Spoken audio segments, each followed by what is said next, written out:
നമസ്കാരം. നാട്ടുവർത്തമാനം ആരംഭിക്കുന്നു. ആദ്യം പ്രധാന വാർത്തകൾ. പെരുങ്കളിയാട്ട നിറവിൽ കണ്ണൂർ രാമന്തളി. മുച്ചിലോട്ട് ക്ഷേത്രത്തിൽ പന്തൽ മംഗലത്തിന് അരങ്ങുണരുന്നു.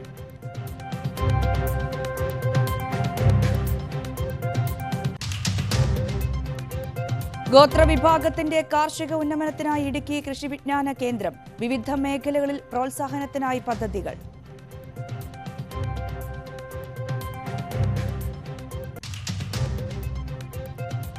ഇടുക്കിയിലെ KSRTC സർവീസുകൾ പ്രതിസന്ധിയിൽ. ദീർഘദൂര സർവീസുകളടക്കം മുടങ്ങുന്നു. തകരാറിലായ ബസ്സുകൾക്ക് പകരം സംവിധാനമില്ല.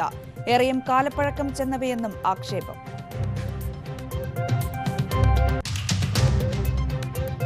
പ്രതീക്ഷയോടെ പാലക്കാട് കുമ്പിടിയിലെ കർഷകർ. കാങ്കപ്പുഴ തടയണ നിർമ്മാണം പുരോഗമിക്കുന്നു. കാർഷിക ജലസേചനത്തിന് ഗുണകരമാകുന്ന പദ്ധതി.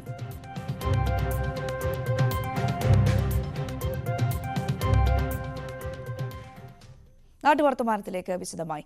പാലക്കാട്, മലപ്പുറം ജില്ലകളെ ബന്ധിപ്പിച്ച് ഭാരതപ്പുഴയിൽ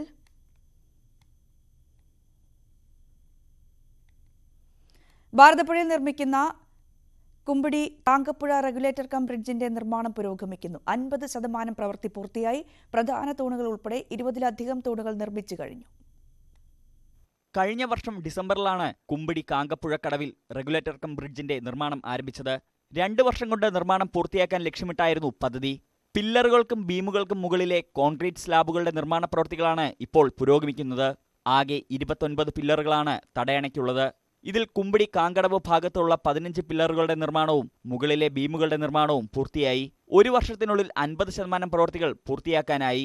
പാലക്കാട്, മലപ്പുറം ജില്ലകളെ ബന്ധിപ്പിച്ച് ഭാരതപ്പുഴയിൽ നിർമ്മിക്കുന്ന കുമ്പിടി കാങ്കപ്പുഴ റെഗുലേറ്റർ കം ബ്രിഡ്ജിന് 418 മീറ്റർ നീളവും 11 മീറ്റർ വീതിയുമാണ് ഉണ്ടാവുക. പാലത്തിന്റെ മുകളിൽ ഇരുഭാഗത്തും 1.5 മീറ്റർ വീതിയിൽ നടപ്പാതയും ഒരുക്കും. 30 ഷട്ടറുകളും റെഗുലേറ്റർ കം ബ്രിഡ്ജിന് ഉണ്ടാകും. സ്ലാബുകളുടെ പണി പൂർത്തിയാകുന്നതോടെ ബ്രിഡ്ജിന് മുകളിലെ കൈവരികളുടെ നിർമ്മാണവും ആരംഭിക്കും. റെഗുലേറ്റർ കം ബ്രിഡ്ജിന്റെ ഇരുഭാഗങ്ങളിലായി 460 മീറ്റർ നീളത്തിൽ സംരക്ഷണ ഭിത്തിയും ഒരുക്കും. GSTക്ക് പുറമെ 102.72 കോടി രൂപ ചെലവഴിച്ചാണ് കാങ്കപ്പുഴ റെഗുലേറ്റർ കം ബ്രിഡ്ജിന്റെ നിർമ്മാണം.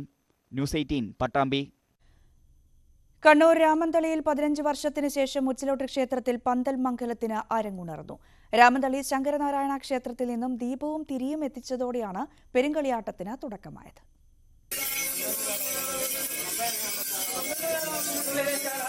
ദേശാധിപതിയായ ദേവന്റെ ശ്രീലകത്തു നിന്നും ദീപവും തിരിയും ഏറ്റുവാങ്ങി മുച്ചിലോട്ട് ഭഗവതിയുടെ ശ്രീകോവിലിൽ പകർന്നതോടെയാണ് 4 നാൾ നീളുന്ന പെരുങ്കളിയാട്ടത്തിന് തുടക്കമായത്.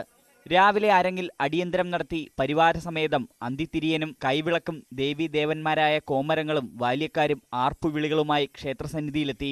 ശ്രീകോവിലിൽ നിന്നും പകർന്നുകൊടുത്ത ദീപവും തിരിയുമായി അന്തിത്തിരിയനും പിന്നാലെ ദേവനർത്തകരും മുച്ചിലോട്ടേക്ക് യാത്ര തിരിച്ചു. മുച്ചിലോട്ട് ഭഗവതിയുടെ ശ്രീകോവിലിലും ഉപദേവന്മാർക്ക് മുമ്പിലും ദീപം പകർന്ന ശേഷം കലവറയിലെ കുഴിയെടുപ്പിൽ അഗ്നി പകർന്നു. ഉച്ചയ്ക്ക് ശേഷം മുച്ചിലോട്ട് ഭഗവതിയുടെ തോറ്റത്തിനായി കോലധാരി തലപ്പാളി കെട്ടി തിരുനടയിലെത്തുന്നതോടെ പെരുങ്കളിയാട്ടത്തിന് അരങ്ങുണർന്നു. വൈകിട്ട് പുലിയൂർ കണ്ണൻ തെയ്യത്തിന്റെ വെള്ളാട്ടം കെട്ടിയാടി. ക്ഷേത്രത്തിലെത്തിയ ഭക്തർക്ക് അന്നദാനവും നടത്തി. സമാപന ദിവസം മേലേരി കയ്യേൽക്കും. തുടർന്ന് മുച്ചിലോട്ട് ഭഗവതിയുടെ തിരുമുടി നിവരും. രാത്രി ആറാടിക്കലും വെറ്റിലാചാരവും നടക്കുന്നതോടെ കളിയാട്ടത്തിന് സമാപനമാകും. ന്യൂസ് 18 പയ്യന്നൂർ. ഇടുക്കിയിലെ KSRTC സർവീസുകൾ പ്രതിസന്ധിയിൽ. വിവിധ ഡിപ്പോകളിൽ നിന്നും ദീർഘദൂര സർവീസുകളടക്കം മുടങ്ങുന്നത് പതിവാണ്. കേടുപാടുകൾ മൂലം ഗ്യാരേജിലെ ബസ്സുകൾക്ക് പകരം ഓടിക്കാൻ ബസ്സുകളില്ലാത്തതാണ് പ്രതിസന്ധിക്ക് കാരണം.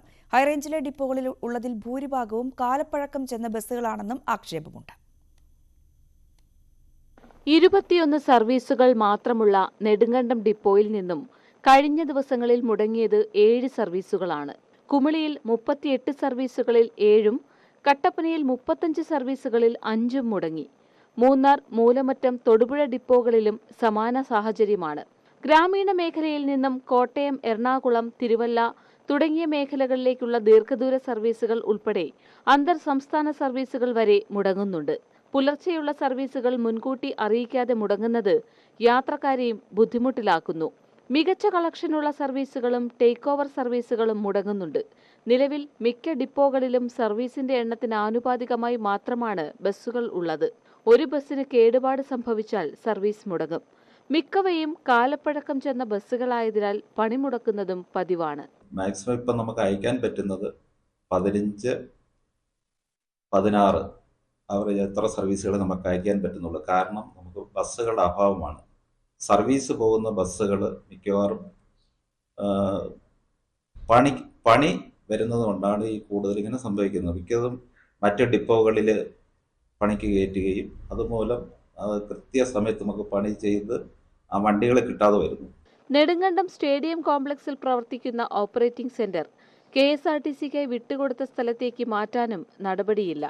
പഞ്ചായത്ത് വിട്ടു നൽകിയ ഭൂമിയിൽ 30 ലക്ഷം രൂപ ഉപയോഗിച്ച് ഓഫീസ് ആവശ്യത്തിനായി കെട്ടിടവും ഗാരേജ് പ്രവർത്തിക്കുന്നതിനുള്ള സൗകര്യങ്ങളും ഒരുക്കിയിരുന്നു. തുടർ പ്രവർത്തനങ്ങൾക്കായി 50 ലക്ഷം രൂപ അനുവദിച്ചെങ്കിലും നിർമ്മാണ പ്രവർത്തനങ്ങൾ നടത്തിയില്ല. KSRTC ബസ് സ്റ്റാൻഡ് കാട് പിടിച്ച് വനമായി അവിടെ മറ്റ് ഇഴജന്തുക്കളെല്ലാം കയറി കിടക്കുന്ന സാമൂഹ്യ വിരുദ്ധരൊക്കെ കഴിഞ്ഞാടുന്ന ഒരു പ്രദേശമായി മാറിയിരിക്കുന്നു. ശാശ്വതമായി ഏറ്റവും വേഗതയിൽ പ്രവർത്തനം ആരംഭിക്കുന്നതിനുള്ള ക്രമീകരണങ്ങൾ ഗവൺമെന്റ് ഭാഗത്തുനിന്നുണ്ടാകും. നെടുങ്കണ്ടം ഡിപ്പോയിലെ ബസ്സുകൾ രാത്രികാലങ്ങളിൽ റോഡരികിലാണ് പാർക്ക് ചെയ്യുന്നത്.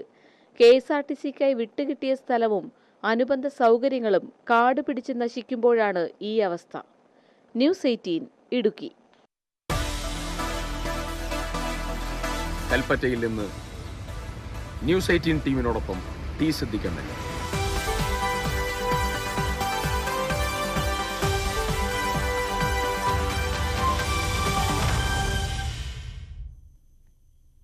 Kothamangalam saint George higher secondary school വാർഷികം ഡീൻ കുര്യാക്കോസ് MP ഉദ്ഘാടനം ചെയ്തു.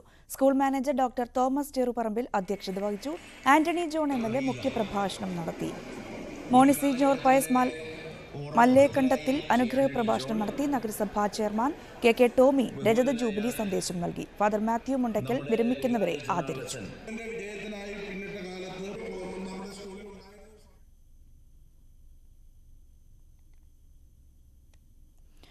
കണ്ണൂർ പയ്യന്നൂരിലെ മാധ്യമപ്രവർത്തകൻ ഷാജിക്ക് വേണ്ടി പയ്യന്നൂർ പ്ലസ് ഫോറം ജനകീയ നിർമ്മാണ കമ്മിറ്റി നിർമ്മിച്ച വീട് ഇന്ന് കൈമാറും.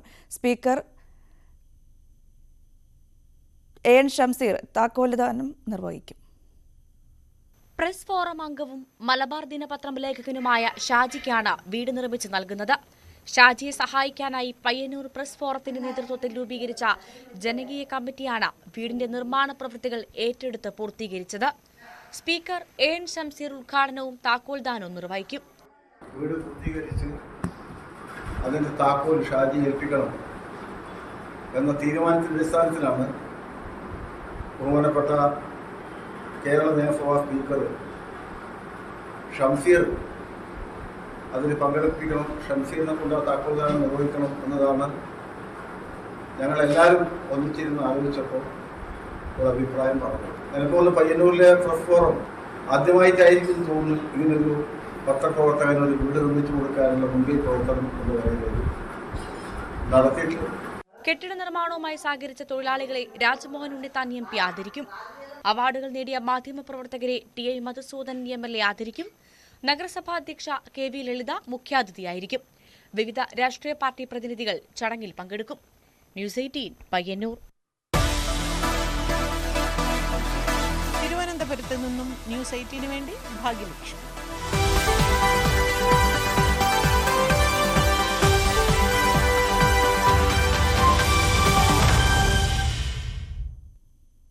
അഖില കേരള ഫ്ലഡ് ലൈറ്റ് ടൂർണമെന്റിന് പാലക്കാട് കുമരനെല്ലൂർ സ്കൂൾ ഗ്രൗണ്ടിൽ തുടക്കം. സന്തോഷ് ക്ലബ്ബ് നേതൃത്വം നൽകുന്ന ടൂർണമെന്റ് മുൻ ഇന്ത്യൻ ഫുട്ബോൾ താരം IM വിജയൻ ഉദ്ഘാടനം ചെയ്തു. ഫുട്ബോൾ താരം ആസിഫ് സഹീർ മുഖ്യാതിഥിയായിരുന്നു. പാലക്കാട് കുമരനെല്ലൂർ ഗ്രാമത്തിൽ സാംസ്കാരിക മേഖലയും ജീവകാരുണ്യ പ്രവർത്തനങ്ങളിലും 4 പതിറ്റാണ്ടിലധികം സജീവമായി നിലകൊള്ളുന്ന സന്തോഷ് ആർട്സ് ആൻഡ് സ്പോർട്സ് ക്ലബിന്റെ നേതൃത്വത്തിലാണ് ഫുട്ബോൾ ടൂർണമെന്റ് നടത്തുന്നത്. ജീവകാരുണ്യ പ്രവർത്തനങ്ങൾക്കും ക്ലീൻ കുമരനെല്ലൂർ ക്യാമ്പയിനും വേണ്ടിയാണ് ഇത്തവണ ടൂർണമെന്റ് സംഘടിപ്പിക്കുന്നത്. ഫുട്ബോൾ താരം IM വിജയൻ ടൂർണമെന്റ് ഉദ്ഘാടനം ചെയ്തു. ഫുട്ബോൾ മാന്ത്രികൻ ആസിഫ് സഹീർ മുഖ്യാതിഥിയായി. തിരുമല ഗ്രൗണ്ടിൽ കളിച്ച് നല്ല കുട്ടികളായി കഴിഞ്ഞാൽ തീർച്ചയായിട്ടും ഈ സന്തോഷ് ക്ലബിന്റെ ഇവിടുന്ന് കുമരനെല്ലൂരിൽ നല്ല പ്ലേയേഴ്സ് വരട്ടെ എന്ന് ഞാൻ പ്രാർത്ഥിക്കുന്നു. കുമരനെല്ലൂർ സ്കൂൾ ഗ്രൗണ്ടിലാണ് മത്സരം. പെൺകുട്ടികളുടെ വിഭാഗത്തിൽ അണ്ടർ 14 കേരള ഫുട്ബോൾ ടീമിലേക്ക് സെലക്ഷൻ ലഭിച്ച കുമരനെല്ലൂർ സ്കൂളിലെ വിദ്യാർത്ഥി ഭവപ്രിയയെയും കായിക മേഖലയിൽ മികവ് തെളിയിച്ചവരെയും ചടങ്ങിൽ അനുമോദിച്ചു. ശ്രീ ആഷിഫ് സഹീറിനെ ക്ഷണിക്കുന്നു.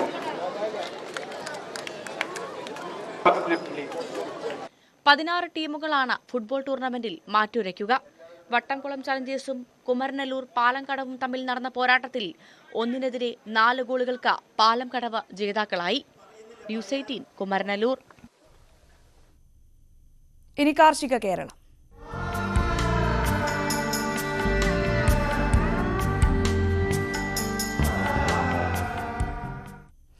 ഗോത്രവിഭാഗത്തിന്റെ കാർഷിക ഉന്നമനത്തിനായി പദ്ധതികൾ ആവിഷ്കരിച്ച ഇടുക്കി ICAR കൃഷി വിജ്ഞാന കേന്ദ്രം സൗജന്യമായി കാർഷിക ഉപകരണങ്ങളും ജൈവ വളങ്ങളും ഫലവൃക്ഷ തൈകളും നൽകിയാണ് കാർഷിക മേഖലയ്ക്ക് പ്രോത്സാഹനം നൽകുന്നത്.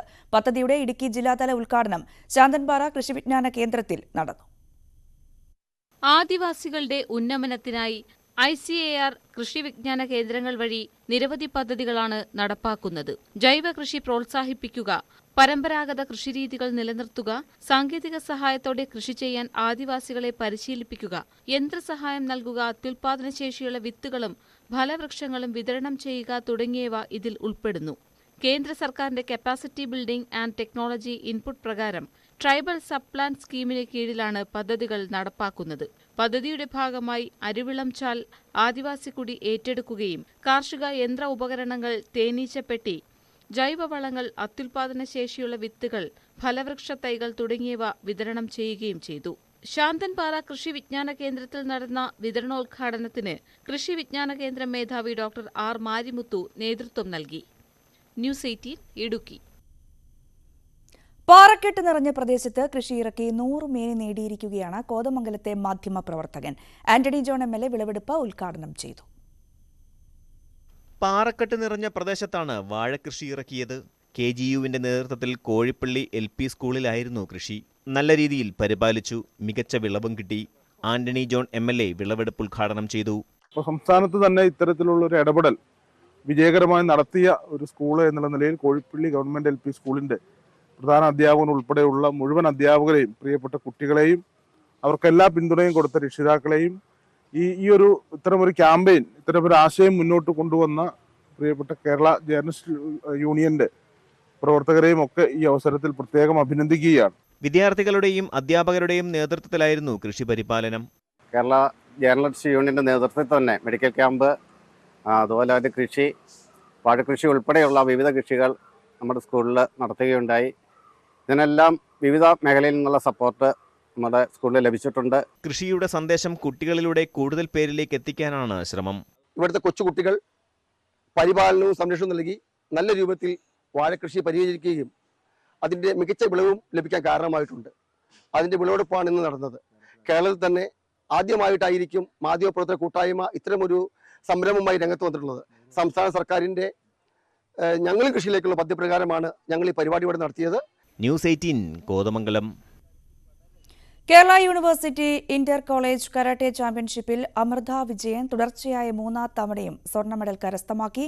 വ്യക്തിഗത ഇനങ്ങളിൽ ഓരോ സ്വർണവും വെള്ളിയും ടീം ഇനത്തിൽ 1 വെള്ളിയും ഉൾപ്പെടെ 3 മെഡലുകളാണ് നേടിയത്. 15 മുതൽ 20 വരെ ഭോപ്പാലിൽ നടക്കുന്ന കരാട്ടെ ചാമ്പ്യൻഷിപ്പിലും അമൃത പങ്കെടുക്കും. വർക്കല SN കോളേജിലെ BSc കെമിസ്ട്രി 3ാം വർഷ വിദ്യാർത്ഥിനിയാണ് അമൃത വിജയൻ.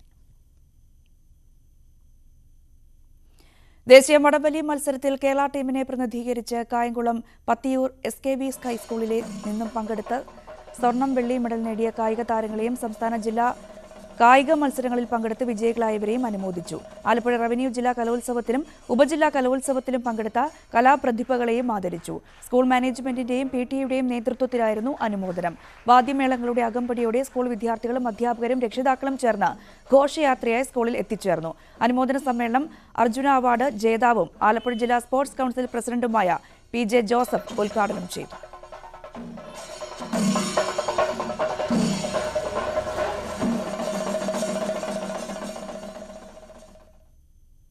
കാസർകോട്ടെ 6 വരി ദേശീയപാതാ നിർമ്മാണം ആദ്യ 4 റീച്ചുകളിലായി 62% പൂർത്തിയായി. 2025 മാർച്ച് 31 വരെയാണ് കരാർ കാലാവധി. കാസർകോട് ടൗൺ ഉൾപ്പെടുന്ന തലപ്പാടി ചെങ്കള റീച്ചിൽ ദേശീയപാത വികസന പ്രവൃത്തി അതിവേഗം പുരോഗമിക്കുകയാണ്. മുഗ്രാൽ, കുമ്പള, ഷിറിയ, ഉപ്പള പാലങ്ങളും കാസർകോട് നഗരത്തിലെയും ഉപ്പളയിലെയും മേൽപ്പാലവും 17 അടിപ്പാതകളുമുണ്ട്. മേൽപ്പാലങ്ങൾ ഭൂരിഭാഗം പൂർത്തിയായി. അടിപ്പാതകളിൽ 10 എണ്ണം ഗതാഗതത്തിനായി തുറന്നുകൊടുത്തു. ഊരാളുങ്കൽ സൊസൈറ്റിക്കാണ് റീച്ചിന്റെ കരാർ. 1704 കോടി രൂപയാണ് അടങ്കൽ. 62.3% പൂർത്തിയായ തലപ്പാടി ചെങ്കള റീച്ചാണ് കണ്ണൂർ, കാസർഗോഡ് ജില്ലകളിലെ 4 റീച്ചുകളിൽ ഏറ്റവും വേഗത്തിൽ പ്രവൃത്തി പുരോഗമിക്കുന്നത്. കണ്ണൂർ, കാസർഗോഡ് ജില്ലകളിൽ മറ്റ് റീച്ചുകളായ ചെങ്കള, നീലേശ്വരം 48%, നീലേശ്വരം തളിപ്പറമ്പ് 44%, തളിപ്പറമ്പ് മുഴപ്പിലങ്ങാട് 42%മാണ് പ്രവൃത്തി പൂർത്തിയായത്. ആകെ കണക്കെടുക്കുമ്പോൾ കണ്ണൂർ, കാസർഗോഡ് ജില്ലകളിൽ റീച്ചുകളിൽ ദേശീയപാത വികസനം ഇതുവരെ പൂർത്തിയായത് ശരാശരി 49%. 2025 മാർച്ച് 31 വരെയാണ് കരാർ കാലാവധി. ഇനി 1.25 വർഷത്തിനുള്ളിൽ 51% പ്രവൃത്തി പൂർത്തീകരിക്കണം. ന്യൂസ് 18 കാസർഗോഡ്. ന്യൂസ് 8 വേണ്ടി തൃശൂരിൽ നിന്നും VS സുനിൽകുമാർ, മുൻ കൃഷിമന്ത്രി.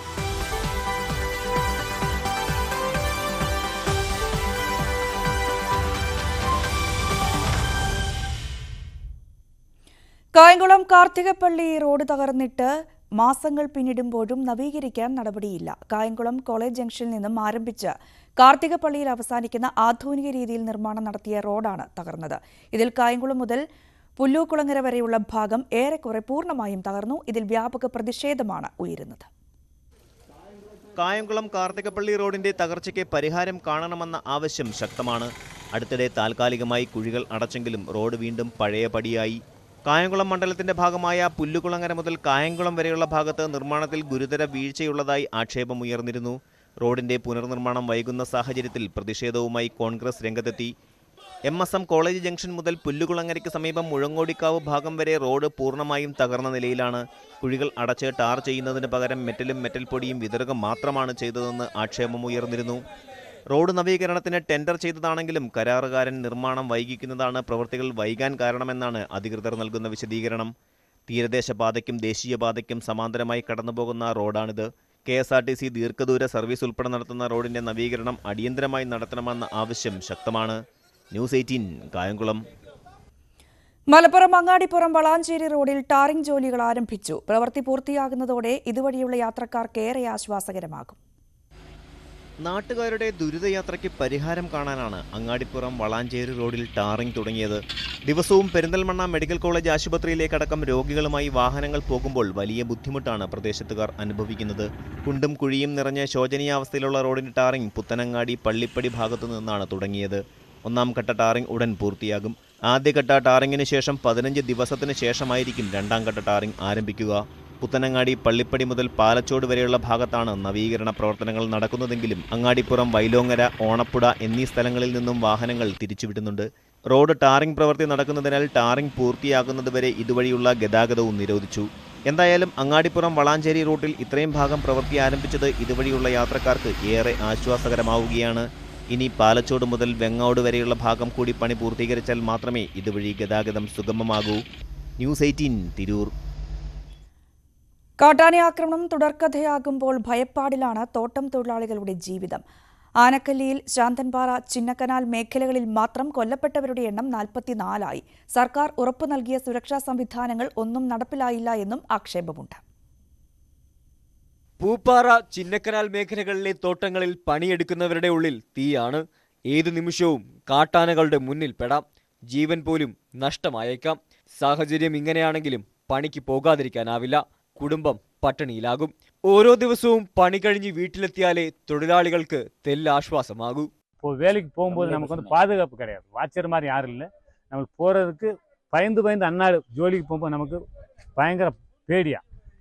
எப்போ என்ன நடக்கும், என்ன ஆகும் அப்படிங்கிற நமக்கு ஒரு உத்தரவாதம். நம்ம உயிருக்கு எஸ்டேட்டில் வேலை இந்த 293 தொழிலாளிக்கு உத்தரவாதம் கிடையாது. இവിടുത്തെ உள்ள தொழிலாளிக்கு HML കമ്പനിയിൽ ഒരു ഉത്തരവാദം ഇല്ല. വാച്ചർമാരില്ല. 2023 ശേഷം വനം വകുപ്പ് ദേവികുളം റേഞ്ചിലെ ശാന്തൻപാറ, ചിന്നക്കനാൽ സെഷനുകളിൽ മാത്രം കാട്ടാന ആക്രമണത്തിൽ കൊല്ലപ്പെട്ടവരുടെ എണ്ണം 44ആയി. ഒടുവിലത്തെ ആളാണ് കഴിഞ്ഞ ദിവസം കാട്ടാന ആക്രമണത്തിൽ മരണമടഞ്ഞ പരിമളം. പന്നിയാറിൽ പരിമളത്തെ ആക്രമിച്ച് പരിക്കേൽപ്പിച്ച പിടിയാനക്കൂട്ടം നിലവിൽ ആഴ്ചകളായി ഭീഷണി ഉയർത്തുകയാണ്. 6 மாத காலமாக காட்டானுடைய சல்லியம் வந்து இந்த பூப்பாறை மேഖല சாந்தம்பாறை பஞ்சாயத்தில் பச்சைக்குளரா பூப்பாறை 1வது வார்டு 2வது வார்டு பகுதியில் வந்து அதிகமான ஒரு ஆக்கிரமிப்பு வந்து அதிகமாக இருந்துச்சு. சமீபத்தில் கூட வந்து பார்த்தீங்கன்னா ஒரு வாட்சரை அந்த அடித்து இறந்த இடத்துல கூட நாங்கள் வந்து போராட்டம் பண்ணி பார்த்தோம். இப்பவும் பாருங்க, நேற்று நடந்த சம்பவத்தில் பரிமளாங்கிற ஒரு பெண் தொழிலாளி வந்து காட்டு யானை தாக்கி அவங்க இறந்துருக்காங்க. ஸோ இன்னைக்கு நாங்கள் போராடிக்கிட்டு தான் இருக்கோம். இந்த காட்டு யானை தாக்கி நிறைய பேரோட இங்கே உயிரிழப்பு நடந்துகிட்டு இருக்கு. இந்த கம்பெனி நிர்வாகம் இன்ன வரைக்கும் எந்த ஒரு முடிவெடுக்க എടുക്കല. തോട്ടങ്ങളിൽ വാച്ചർമാരെ നിയമിച്ച് കാട്ടാനയുടെ സാന്നിധ്യം നിരീക്ഷിച്ച് തൊഴിലാളികൾക്ക് സംരക്ഷണം നൽകണമെന്ന നിർദ്ദേശമുണ്ടെങ്കിലും അത് പാലിക്കപ്പെടുന്നില്ല.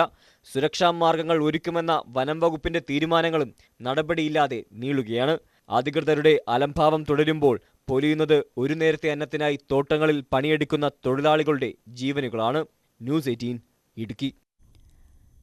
കർഷകരുടെ കണക്കുകൂട്ടലും പ്രതീക്ഷകളും തെറ്റിച്ചു പെയ്ത് കാലം തെറ്റിയ മഴയിൽ മലപ്പുറം നിലമ്പൂരിൽ കൃഷിനാശമുണ്ടായി. ചാലിയാർ പഞ്ചായത്തിലെ നമ്പൂരിപ്പൊടി സ്വദേശിയായ നെൽകർഷകൻ ബീരാൻകുട്ടി നഷ്ടം നേരിട്ട നിരവധി കർഷകരിൽ ഒരാൾ മാത്രമാണ്. ബീരാൻകുട്ടിയുടെ പെരുമ്പത്തൂർ പാടശേഖരത്തിലെ നെൽകൃഷിയാണ് മഴയിൽ നശിച്ചത്. കഴിഞ്ഞ ബുധനാഴ്ച നെൽ കൊയ്തെടുത്ത് പാടശേഖരത്തിൽ ഇടുന്നതിനിടയിൽ തിമിർത്തു പെയ്ത മഴയിലാണ് നെൽക്കറ്റകൾ വെള്ളത്തിലെ ചെളിയിൽ പൂണ്ടത്. ഇതിൽ ഒരു ഭാഗം പുറത്തെടുത്ത് കഴുകി ഉണക്കിക്കൊണ്ടുവരാൻ ശ്രമിക്കുന്നതിനിടയിൽ വീണ്ടും മഴ ചതിച്ചു. കറ്റകൾ പൂർണ്ണമായും നശിച്ചു. മൊത്തം നെല്ല് വണ്ടി കയറി പോണതിന് മുന്നേ മഴ പെയ്തിട്ട് മൊത്തം നെല്ല് വെള്ളത്തിൽ പോയി നല്ല അവിടുന്ന് മുഖപ്പാട് ആറ്റി കുറേച്ചൊക്കെ വാരി കൊടുന്നിട്ട് ഒരു 3-4 ലക്ഷം ഉറുപ്പിന് പിന്നെ ചിലവ് വന്ന സാധനത്തിന് കിട്ടിയാൽ വല്ലതും ഒരു 10-50,000 ഉറുപ്പിൻ്റെ മോളിൽ കിട്ടിയാൽ കിട്ടി. അതെൻ്റെ അപ്പോൾ വൈക്കോല് മൊത്തമായിട്ട് നശിച്ചു പോയി. 100-150 പിന്നെ ഒരു 10-500 കിട്ടും വൈക്കോല് മൊത്തം. എൻ്റെ കന്നാളപ്പോഴും നിങ്ങൾക്ക് പിന്നാമ്പത്ത് കാണാൻ എൻ്റെ കന്നാൾ നിൽക്കണമെങ്കിൽ ഞായറ്റക്ക് വാങ്ങിക്കൊടുക്കണമെങ്കിൽ ഞാൻ വൈക്കോല് വിലക്ക് വാങ്ങിക്കൊടുക്കേണ്ടി വരും. അവസ്ഥ വളരെ മോശം. 6 ഏക്കറോളം സ്ഥലം പാട്ടത്തിനെടുത്തും സ്വന്തമായുള്ള 2 ഏക്കർ സ്ഥലത്തുമായിരുന്നു ബീരാൻകുട്ടിയുടെ നെൽകൃഷി. കാട്ടുമൃഗങ്ങളുടെ ശല്യം മൂലം താൽക്കാലിക ഷെഡ് കെട്ടി കാവൽ കിടന്ന് ബീരാൻകുട്ടി നെല്ല് കാത്തു സംരക്ഷിച്ചു. എന്നാൽ കാലം തെറ്റി പെയ്ത മഴ എല്ലാം നശിപ്പിച്ചു. 2.5 ലക്ഷം രൂപയുടെ നെല്ലും 1 ലക്ഷം രൂപയുടെ വൈക്കോലും കിട്ടേണ്ടതായിരുന്നു. 1 രൂപയുടെ വൈക്കോൽ പോലും ലഭിക്കില്ല. മഴയത്തു നിന്നും ശേഖരിക്കാൻ കഴിഞ്ഞ നെല്ല് ഉണക്കിയെടുത്തു വിറ്റാൽ പരമാവധി കിട്ടുക 50,000 രൂപ മാത്രമായിരിക്കുമെന്നും ബീരാൻകുട്ടി പറയുന്നു. നെൽകൃഷിക്ക് ഇൻഷുറൻസ് ഉണ്ടെങ്കിലും കൊയ്തെടുക്കുന്ന നെല്ലിന് ഇൻഷുറൻസ് ലഭിക്കില്ല. നെൽകൃഷിക്ക് അതിന്റെ വളർച്ചയുടെ കാലത്ത് നാശം സംഭവിച്ചാലാണ് ഇൻഷുറൻസ് പരിരക്ഷ ലഭിക്കുക. മഴയിൽ നശിച്ച തന്റെ നെല്ലിന് നഷ്ടപരിഹാരം നൽകാൻ കൃഷിവകുപ്പും സർക്കാരും ഇടപെടണം എന്നാണ് ഈ കർഷകന്റെ ആവശ്യം. എൻ്റെ അവസ്ഥ വളരെ മോശം. സർക്കാരിൻ്റെ ഭാഗത്ത് എന്തെങ്കിലും സഹായിക്കാൻ കഴിഞ്ഞാൽ കഴിയും. അതല്ലെങ്കിൽ നമ്മളെ വക കട്ടപ്പോകയാണ്. വേറെ മാർഗമൊന്നും സംബന്ധിച്ചില്ല. ആകെ പുറത്തമുട്ടൊരവസ്ഥയിലപ്പം നല്ലത്. അകമ്പാടം ഗ്രാമീണ ബാങ്കിൽ നിന്നും 4 ലക്ഷം രൂപ വായ്പയെടുത്താണ് ഇത്തവണ കൃഷി ഇറക്കിയത്. കൃഷിക്കായി എടുത്ത വായ്പ എങ്ങനെ തിരിച്ചടയ്ക്കുമെന്ന ചോദ്യത്തിനു മുന്നിൽ ബീരാൻകുട്ടിക്ക് മറുപടിയില്ല. ന്യൂസ് 18 കടന്നിരിക്കുന്നു എന്നാണോ മനസ്സിലാക്കേണ്ടത്?